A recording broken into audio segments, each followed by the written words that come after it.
మీరు బిజినెస్ పెట్టి సొంతంగా ఎదగాలనుకుంటున్నారా? నెవర్ ఎండ్ గోలీ సోడా వారి ఫ్రాంచైజీని జస్ట్ 15.5 lakhs తో మీ సొంతం చేసుకోండి. త్వరపడండి.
ఓం నమో వెంకటేశయ్య. మొన్న జరిగినటువంటి మా టీటీడీ ఉద్యోగి బాలాజీ పైన జరిగిన సంఘటన టీటీడీ ఉద్యోగులందరినీ చాలా బాధించింది. అహర్నిశలు రాత్రనక పగనలక శ్రీవారి సేవలో భక్తుల సేవలో నిరంతరం తిండి తిప్పలు మాని కుటుంబం సైతము ఆరోగ్యం సైతం లెక్క చేయకుండా 24/7 విధులు నిర్వహిస్తున్నటువంటి మా టీటీడీ ఉద్యోగస్తుల్ని గౌరవ స్థానంలో ఉన్నటువంటి ఒక బోర్డు మెంబరు 3rd క్లాస్ నా కొడక అది ఇది అని వాళ్ళ కుటుంబ సభ్యుల్ని దూషించడం నిజంగా మా ఉద్యోగస్తులందరినీ కలచివేసింది. ఇటువంటి సంఘటనలు ఈ 2-3 నెలల్లో చాలా జరుగుతూ ఉన్నాయి. ఉద్యోగస్తులందరూ కూడా అయోమయ పరిస్థితిలో ఉన్నారు. ఉద్యోగస్తులు భక్తులకి సేవ చేయాలా లేకపోతే వచ్చిన బోర్డు మెంబర్లకి సేవ చేయాలా అనే అయోమయ పరిస్థితిలో ఈరోజు ఉన్నారు. మొన్నటికి మొన్న వరాహస్వామి గుడిలో ఒక ఉద్యోగి బీగాలు పుష్కరంలోకి ఓపెన్ చేయలేదని ఒక బోర్డు మెంబర్కి అతన్ని సస్పెండ్ చేయడం, అలాగే పడికావల్లో ఇంకొక విఐపికి తాళాలు ఓపెన్ చేయలేదని ఒక సూపరింటెండెంట్ని ఒక అటెండర్ని ట్రాన్స్ఫర్ చేయడం, నిన్నటికి నిన్న బాలాజీ అనే ఒక ఉద్యోగిని ఆలయ మహాద్వారం వద్ద ఒక బోర్డు మెంబరు గౌరవ స్థానంలో ఉన్నటువంటి బోర్డు మెంబర్ దూషించడం, ఇవన్నీ చూస్తూ ఉంటే చాలా బాధాకరమైన వాతావరణం టీటీడీ ఉద్యోగుల్లో ఉంది. కాబట్టి రాష్ట్ర ప్రభుత్వాన్ని మేము ఒకటే డిమాండ్ చేస్తాం, మీరు నియమిస్తారు, ప్రభుత్వము ఒక బోర్డు మెంబర్ని ఎందుకు నియమిస్తుంది? వాళ్ళు ఒక డివోటీ, వాళ్ళకి ఒక డిగ్నిటీ ఉంటుంది, ఒక డీసెన్సీ ఉంటుంది. వీళ్ళు వస్తే టీటీడీ ప్రతిష్టను భక్తులకు సేవలు మెరుగైన సేవలు చేస్తారనే ఉద్దేశంతో మిమ్మల్ని బోర్డు మెంబర్లుగా ఇక్కడ నియమిస్తే మీరు ఇక్కడ వచ్చి అధికార దాహంతో అహంకారంతో ఇక్కడ పనిచేస్తున్నటువంటి టీటీడీ ఉద్యోగుల్ని 3rd క్లాస్ నా కొడక ఆ కొడక ఈ కొడక అని అబ్యూజ్డ్ లాంగ్వేజ్ వాడడం ఎంతవరకు న్యాయం అని చెప్పి మేము డిమాండ్ చేస్తున్నాం. ఈరోజు టీటీడీ ఉద్యోగ సంఘ నాయకులందరూ ఏకతాటిపైకి వచ్చాం. మా ప్రణాళిక మేము నిర్ణయించుకుంటున్నాం. పెద్దలందరం కూడా కూర్చొని ఈ రోజు కానీ స్పందించకపోతే అటు ప్రభుత్వం కానీ ఇటు మేనేజ్మెంట్ కానీ స్పందించకపోతే రేపు కూడా ఒక కార్యక్రమానికి కూడా పిలుపు ఇవ్వబోతున్నాం పెద్దలతో మాట్లాడుకొని. కాబట్టి ప్రభుత్వం వెంటనే స్పందించాలి. నరేష్ కుమార్ అనే బోర్డు మెంబర్ బోర్డు మెంబర్ని రద్దు చేయాలి. అలాగే నరేష్ కుమార్ బోర్డు మెంబరు బాలాజీకి వాళ్ళ కుటుంబ సభ్యులకి టీటీడీ ఉద్యోగస్తులకి బహిరంగ క్షమాపణ చెప్పాలి, లేదంటే మా ఉద్యమం ఉధృత స్థాయిలో కొనసాగుతుందని చెప్పి డిమాండ్ చేస్తూ ఉన్నాం. ఓం నమో వెంకటేశాయ.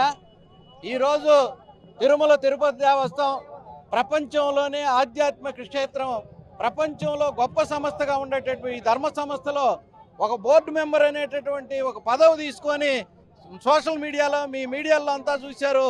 అతను డబ్బు, అతని అధికారం మొత్తం కూడా దర్పాన్ని చూపించడం అనేది చాలా దౌర్భాగ్యమైన విషయం. మీరు ఆ విధంగా గవర్నమెంట్ మిమ్మల్ని నియమించింది ఇక్కడ పాలక మండలి వ్యవస్థ మీరు పరిపాలన చేయడానికి తప్ప మీ యొక్క అధికార డబ్బు మదాన్ని చూపెట్టడానికి కాదనేది ఈ సందర్భంగా గుర్తు చేస్తా ఉన్నాం. ఎవరడి అన్నాలంటే వారం రోజులు పసుపు బట్టలు వేసుకొని శ్రీవారి మీద భక్తులతోటి అనేక దూర ప్రాంతాల నుంచి వాళ్ళు వచ్చి మరి మొక్కులు చెల్లిస్తూ ఉంటారు. వాళ్ళకి అభ్యంతరకరంగా ఉంటే వాళ్ళు బాధపడాలి తప్ప మీలాంటి వాళ్ళకి మొత్తం సకలం 2 నిమిషాల్లో జరిగేటటువంటి మీకే అంత మరి నిర్లక్ష్యంగా వ్యవహరించారంటే ఇది దౌర్భాగ్యమైనటువంటి విషయం. కాబట్టి దీన్ని మీరు అతన్ని ప్రభుత్వం స్పందించి నరేష్ కుమార్ని వెంటనే సస్పెండ్ చేయాలని ఈ సందర్భంగా డిమాండ్ చేస్తా ఉన్నాం. వెంకటేశయ్య, మేము ఒకటే చెప్పదలుచుకున్నాం. తిరుమల తిరుపతి దేవస్థానం ఉద్యోగులంతా కూడా ఒకే ఐక్యతగా ఉండి ఉద్యోగుల యొక్క సమస్యల పైన మేము పోరాడుతున్నాం. మాకు ఎటువంటి ప్రభుత్వాల మీద ద్వేషం లేదు. మా ఉద్యోగుల యొక్క సమస్య మాకు ఇంపార్టెంట్. కాబట్టి ఎవరు ఏమేం చేసినా ఉద్యోగుల యొక్క సమస్యను తీర్చాల్సిందిగా ఈ పత్రికాముఖంగా తెలియజేస్తున్నాం. ఈ సమస్యను వెంటనే ఒక కొలికి తీసుకురావాలని ఈ సభాముఖంగా తెలియజేస్తున్నాం. ఓం నమో వెంకటేశాయ. టీటీడీ ఉద్యోగి బాలాజీ పైన ఒక బాధ్యత కలిగినటువంటి పాలక మండలి సభ్యులు శ్రీ నరేష్ కుమార్ గారు మొన్న బాధ్యత లేకుండా ఆయన ఒక ఉద్యోగిని థర్డ్ క్లాస్ నా కొడక అని చెప్పి మాట్లాడడం, ఈ విషయం మొత్తం యావత్ ప్రపంచానికి తెలుసు. నరేష్ కుమార్ గారు భక్తులకి సేవ చేయాలనడానికి ఇక్కడ పాలక మండలి సభ్యులుగా వచ్చారు. రెండోది మహాసభ మహాద్వారం ఎగ్జిట్ ఎంట్రన్స్లో ఎవరిని కూడా పంపించకూడదని చెప్పేటువంటిది టీటీడీ ఉత్తర్వులు జారీ చేసినటువంటి నేపథ్యం. మహాద్వారం ఎంట్రన్స్లో ఎవరిని పంపాలో ఎవరిని పంపకూడదో రాష్ట్ర ప్రభుత్వం చాలా స్పష్టంగా ఆర్డర్స్ ఇచ్చింది. ఆ ఆర్డర్ని అమలు చేసినందుకు ఒక ఉద్యోగి పైన ఈ రకంగా వ్యవహరించడం అనేటువంటిది మేము ఉద్యోగ సంఘాలన్నీ కూడా ఒక జాయింట్ యాక్షన్ కమిటీ లాగా ఏర్పడి ఈరోజు నిరసన తెలియజేస్తున్నాం. ఇప్పటికైనా రాష్ట్ర ప్రభుత్వం అదేవిధంగా టీటీడీ చైర్మన్ వెంటనే జోక్యం చేసుకొని ఎవరైతే నరేష్ కుమార్ గారు ఈ విధంగా చేశారో వాళ్ళని వెంటనే తొలగించాలా, అదేవిధంగా బహిరంగంగా భక్తులకి ఉద్యోగులకి క్షమాపణ చెప్పాలని చెప్పేసి మేము తెలియజేస్తున్నాం. ఇంకొక విషయం, ఇది నిత్య కృత్యంగా జరుగుతోంది. గతంలో ఒక బోర్డు మెంబరు ఇదే విధంగా ఒక 2 నిమిషాలు గేటు ఓపెన్ చేయలేదని చెప్పి సూర్యశేఖర్ అనేటువంటి ఉద్యోగిని సస్పెండ్ చేయడం, మహాద్వారం ఎంట్రన్స్లో చైర్మన్కి చెప్పినటువంటి వాళ్ళు గేట్ తెరవలేదని చెప్పే ఉద్దేశంతో ఒక సూపరింటెండెంట్ని ఒక అటెండర్ని ట్రాన్స్ఫర్ చేయడం, ఇలాంటివి నిత్య కృత్యంగా జరుగుతున్నాయి. వీటిని మేము అంగీకరించాం. అదేవిధంగా ఉద్యోగుల సమస్యలు చాలా కాలంగా పెండింగ్ ఉన్నాయి. ఆ సమస్యలన్నిటిపైన మీరు పరిష్కారం చేసి ఒక మంచి పాలక మండలిగా మీరు ఉండాలని చెప్పి మేము తెలియజేస్తున్నాం.